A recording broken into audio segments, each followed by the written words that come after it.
साथियों, हमने कहा था 21 मार्च हिंदुस्तान की सियासत का एक बहुत बड़ा दिन था और 21 तारीख से चीजें बदलनी शुरू हुई। आज 2 अप्रैल को मंगलवार के दिन आम आदमी पार्टी के ऊपर जो संकट था, उस आज देश की सबसे बड़ी अदालत सुप्रीम कोर्ट के 3 जज बेंच ने आम आदमी पार्टी के सांसद माननीय संजय सिंह जी की बेल सुनी और खुद जज साहब उसके अंदर कुछ प्रश्न केंद्र सरकार से पूछ रहे थे, जिसके जवाब केंद्र सरकार ईडी के पास नहीं थे। कोर्ट के प्रश्न थे, आप कह रहे हैं कि दिनेश अरोड़ा ने इस दौरान जेल में बंद होने के बाद, जेल में रहते हुए, सरकारी गवाह बनने के बाद उसके 10 बार बयान लिए गए। 10 बार। उन 10 बयानों में संजय सिंह जी के बारे में कोई बात नहीं कही गई। 10 बार के बयानों में।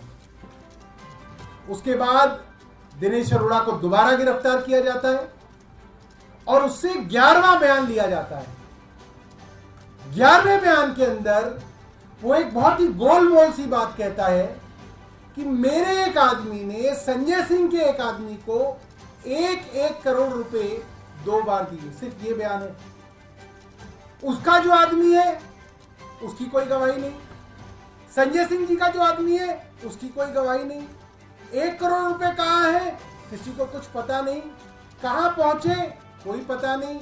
रिकवरी हुई कोई नहीं हुई। अटैचमेंट हुई कोई नहीं हुई। सिर्फ एक आदमी का बयान। एक आदमी का बयान जो 10 बार बयान दे चुका है और संजय सिंह जी के बारे में कुछ नहीं कहता, उसके ऊपर दबाव डाल के 11वां बयान कर लो और आप राज्यसभा का वो सांसद उठा लो जो केंद्र सरकार से सवाल पूछता है एक आदमी के बयान पे। इसका जवाब केंद्र सरकार के पास नहीं था। सुप्रीम कोर्ट का दूसरा सवाल था, क्या कोई पैसा रिकवर हुआ है? क्या कोई पैसा अटैच किया गया है? जब कोई पैसा रिकवर ही नहीं हुआ, अटैच ही नहीं हुआ, तो पीएमएलए कैसे लगा है? इसका कोई जवाब ईडी के पास नहीं था, केंद्र सरकार के पास नहीं था। अंततः सुप्रीम कोर्ट ने यह कहा कि यह कैसे मान लिया जाए कि एक गवाह ने 11 बयान दिए, उसमें से 10 आप कूड़े के कचरे के डब्बे में डाल दोगे और एक बयान आप जो उन्होंने संजय सिंह के खिलाफ दिया उसको आप दे दोगे कोर्ट में। ये कैसे फैसला कर सकते हैं आप? बाकी 10 बयान आपने रिकॉर्ड पे क्यों नहीं डाले हैं? इसका जवाब कुछ केंद्र सरकार के पास नहीं था। ये ठीक वही बात है जो मुख्यमंत्री जी ने राउज एवेन्यू कोर्ट में बोली कि एक आदमी से 7 बार बयान लिए गए हैं। 6 बार उसने कुछ नहीं बोला। आपने उनके बच्चों को जेल में डाल दिया, 6 महीने जेल में सड़ाया। फिर आपने मेरे खिलाफ बयान ले लिया, उस बयान पे आपने गिरफ्तार कर लिया।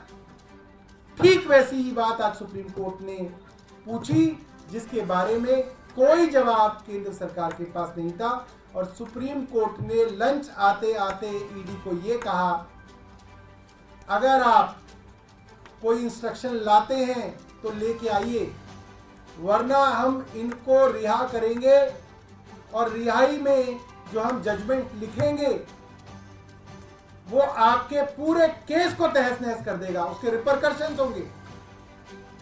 और डर के ईडी के पास कोई रास्ता नहीं बचा, बजाय इसके कि संजय सिंह जी को बेल मिल सके। और एक फाइनल बात मैं आपको बता दूं कि जो सेक्शन 45 है पीएमएलए का, जिसकी वजह से अक्सर बेल नहीं मिलती, वो इतना कठिन और क्रूर सेक्शन है। वो सेक्शन में आपको अगर पढ़ के बताऊंगा तो उसके अंदर ये है, the court should be satisfied that the accused is not guilty of the offence. ये ट्विन कंडीशन है। और अगर कोर्ट इसमें जमानत दे रहा है, तो इसका मतलब ये है कि कोर्ट को ये लगता है कि संजय सिंह जी बेगुनाह हैं। और ये कोई छोटा मोटा कोर्ट नहीं है, देश की सबसे बड़ी अदालत है जो संजय सिंह जी को आज बेल दे रही है।